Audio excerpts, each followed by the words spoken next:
दलनाटी के करीब पहुँचेंगे हम। ये तकरीबन ये वाला जो गांव है तकरीबन 5700 मीटर की बुलंदी पे है, 5700 फुट मीटर में। और खूबसूरत है ये, छोटे छोटे चश्मे, सब्ज सरसब्ज इलाका है खूबसूरत है दलनाटी।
सिटी में पहुंच चुके हैं और गाकूच की जो सतह समंदर से बुलंदी है वो 6100 फुट है।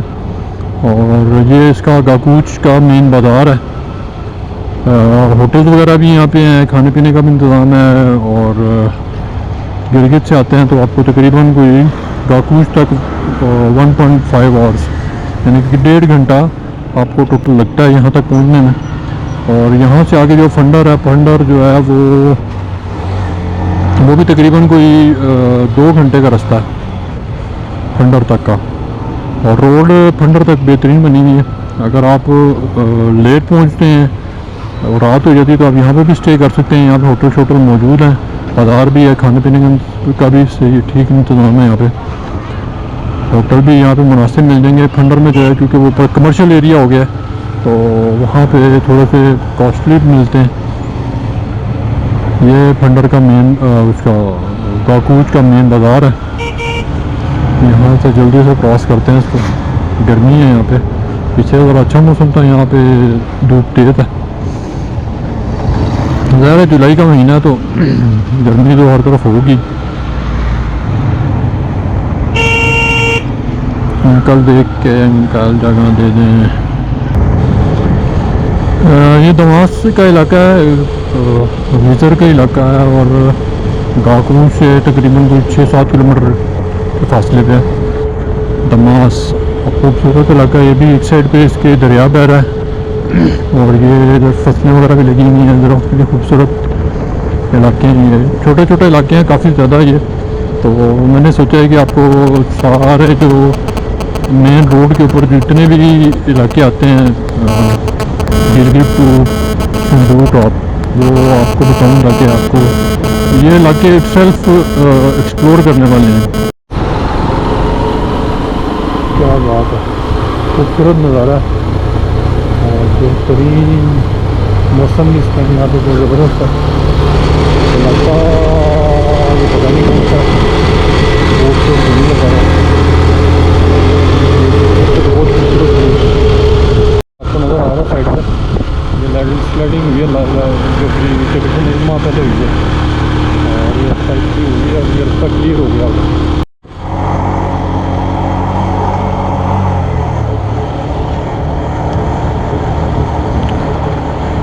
और आपको ये साइड पे जो तख्तियाँ लगी हुई आ रही हैं नज़र, ये वो एस्कॉम OFC, ये एस्कॉम की जो स्पेशल कम्युनिकेशन की जो यहाँ पे नेटवर्क है उसकी जो ऑप्टिक फाइबर केबल है ये सामने भी नज़र आ रही होगी।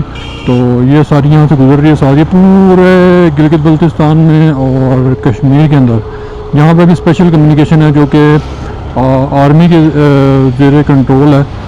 वो सारी इस कम्युनिकेशन के थ्रू जुड़ी हुई है। तो ये मेन जो है वो OFC की फाइबर ऑप्टिक फाइबर है। आज का जो सफ़र है मेरा वो सोलो है।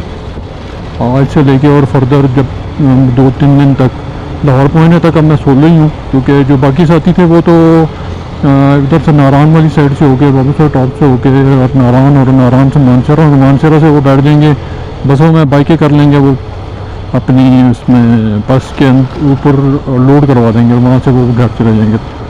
कल रात को वो लोड करवाएंगे और वो अपने घर चले जाएंगे। और मैं जो उनसे, क्योंकि आते हुए भी मैं अपनी बाइक चला के आया हूँ मानसरा तक, बालाकोट तक, बल्कि बालाकोट से मुलाकात हुई थी मेरी। वहाँ पे हमारा जो है वहाँ से जो है ग्रुप टूर शुरू हुआ था, उससे पीछे मेरा सोलो था। तो आज से फिर मैं दोबारा सोलो पे चला गया हूँ। तो सोलो टूर का और ग्रुप टूर का अपना ही हर एक का फ़ायदा और नुकसान अपनी जगह पे है। फ़ायदे अगर मैं बताऊँ आपको सोलो ट्रिप के, तो वो ये है कि सबसे बड़ा फ़ायदा तो ये कि आप अगर तेज़ चलाने वाले हैं, मतलब आपकी जो राइडिंग स्पीड, जो ड्राइविंग की जो स्किल्स हैं वो ज़्यादा हैं और वो तो आप थोड़ा सा फास्ट ट्रेवल करते हैं, तो फिर आपको जो है वो मसला नहीं है, आप जल्दी का फासला कवर कर सकते हैं। अगर आप स्लो करते हैं तो तब भी कोई मसला नहीं है, क्योंकि आपकी वजह से किसी को कोई परेशानी नहीं होगी। दूसरा ये कि आप जो दिल चाहे खाएं, जो दिल चाहे करें, जहाँ दिल चाहे रुक जाएं और जहाँ पे दिल चाहे एंजॉय करने को वहाँ एंजॉय करें, जितना टाइम स्पेंड करना चाहते हैं स्पेंड करें। और ग्रुप टूर का भी एक जो फ़ायदा और जो नुकसान, मैं पहले फिर बता दूँ आपको कि सोलो टूर के नुकसान क्या है। सोलो टूर का सबसे बड़ा नुकसान तो ये कि अगर खुदा न खास्ता कोई मसला मसाला आपके साथ बन जाए, आपकी बाइक ख़राब हो जाए या आपको खुदा न खास्ता एक्सीडेंट को पेश आ जाए, तो फिर जो है वो सोलो टूर में मुश्किल हो जाती है। और इसलिए जो है ना सोलो टूर अगर करें तो ज़रा एहतियात से करें, बाइक राइड वगैरह आराम से करें। और दूसरा ये नुकसान है कि सोलो टूर का कि थोड़ा सा एक्सपेंसिव पड़ जाता है, क्योंकि आप जब ग्रुप टूर में होते हैं तो आपको जो है वो सारी चीज़ें शेयर हो रही होती हैं, कमरा शेयर हो रहा होता है, ब्रेकफास्ट लंच हर चीज़ शेयर हो रही होती है और वो उसका एक आपको पोर्शन पड़ता है। बिलफर्ज अगर 1000 रुपये का बिल बना है तो और 6 लोग हैं तो आपको जो है वो 150 से 200 तक का शेयर पड़ेगा। जबकि अगर आप सोलो हैं तो ज़ाहिर है कि आपको पूरा का पूरा फुल अब बियर करना पड़ेगा और ख़र्चा। कमरा वगैरह, जैसे आप मिनिमम भी कमरे इन इलाकों में जो गंदे से गंदा कमरा भी है वो तकरीबन 1000 रुपये का है। तो 1000 रुपये आपको भी अकेले को पड़ेगा, जबकि अगर ग्रुप में है तो आपको 1000 रुपये के 4 या 5 लोग शेयर कर लेते हैं तो 200-250 रुपये में पड़ता है। तो बहरहाल फ़ायदे नुकसान दोनों के अपने अपने हैं। और ग्रुप टूर का नुकसान ये है कि टाइम थोड़ा ज़्यादा लग जाता है, क्योंकि हर किसी की अपनी ड्राइविंग स्पीड और ड्राइविंग स्टाइल होता है। कोई तेज़ चलाना पसंद करता है और तेज़ चलाता है, कोई स्लो चलाता है। तो अगर आप तेज़ चलाते हैं तो आपको फिर सफ़र करना पड़ता है, और अगर आप स्लो चलाते हैं तब आपको दूसरों पर बोझ बनना पड़ता है। बहरहाल ये फ़ायदा नुकसान तो अपनी अपनी जगह पे ही हैं।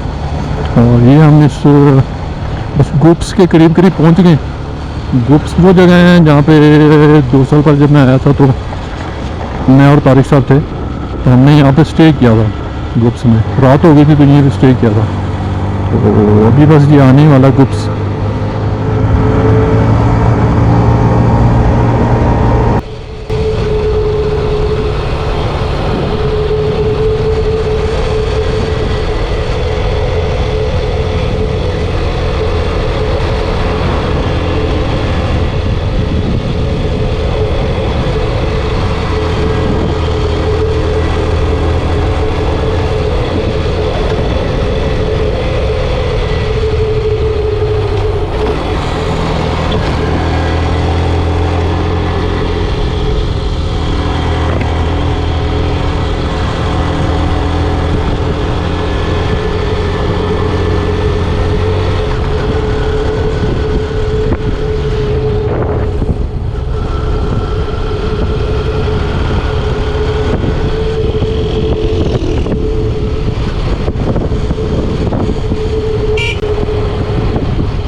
ये जंगल है और गुप्त से थोड़ा सा पीछे जंगल का लगता है खूबसूरत। और इसके अलावा ये कि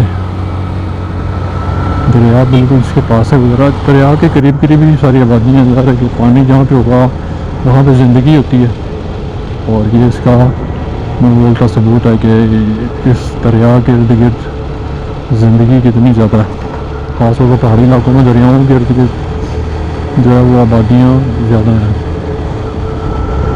क्योंकि कुछ फसल काश्त हुई है, पता नहीं कौन सी है एक फसल, लेफ्ट साइड पर भी पट्टे छट्टे लग रहे हैं जो गायों भैंसों को खिलाने के लिए।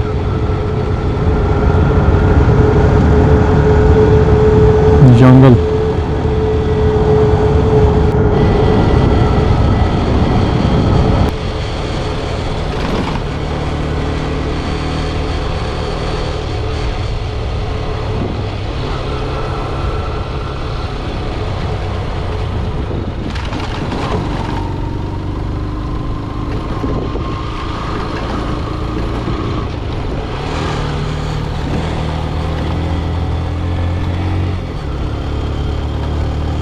गुप्स पहुंच चुके हैं।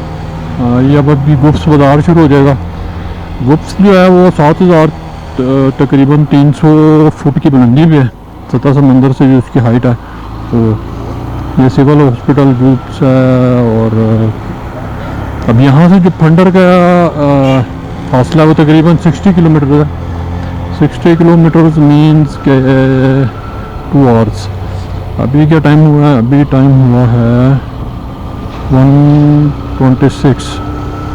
और इंशाल्लाह इसका मतलब है कि कोशिश करते हैं कि 3 बजे तक 1.5 घंटों में ये फासला कवर कर लें फंडर पहुँच। या फंडर से फिर आगे जो है वो 4 घंटे लगते हैं संतूर टॉप को क्रॉस करने में, संतूर टॉप से नीचे बूनी मस्तूज पहुँचने में।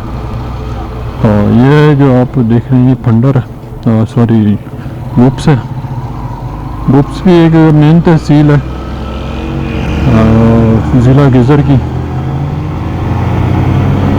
और ये सारा का सारा जो एरिया है वो गिलगित बल्तिस्तान के सूबाए ऑस्ट्रेलियन नादरा गुप्स फोर्ट। ये गांधी गुप्स फोर्ट।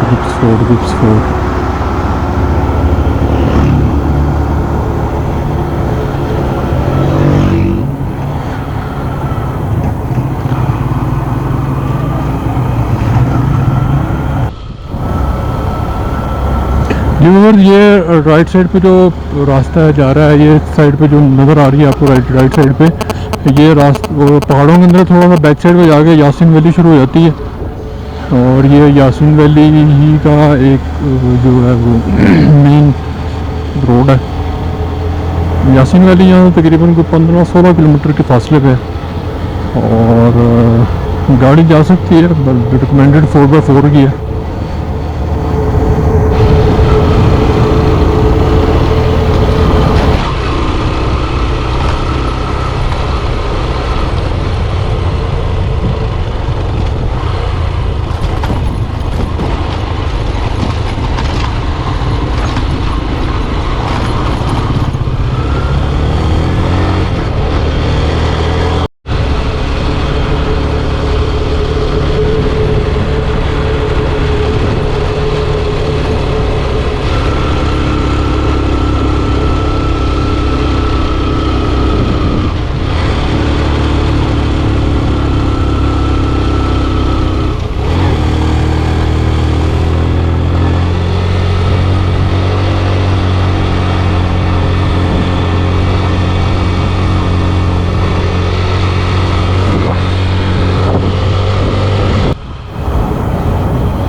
ये जंड रोड का इलाका है, जंड रोड।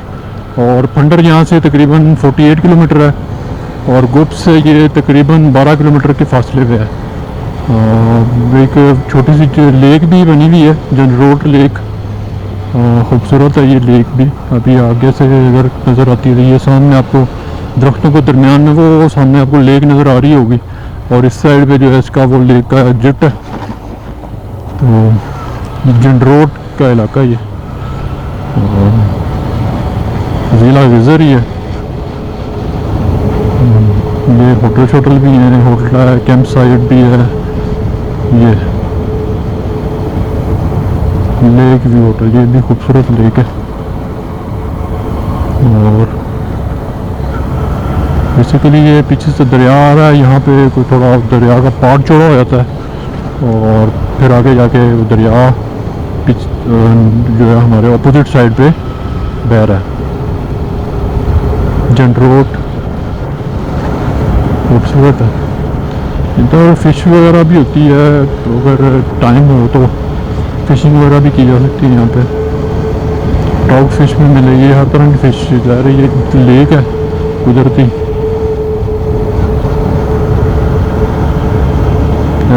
लेफ्ट साइड पर भी आपको गेस्ट हाउस नज़र आ रहा है। यहाँ पे गेस्ट हाउस जो है वो 2000-2500 के दरम्यान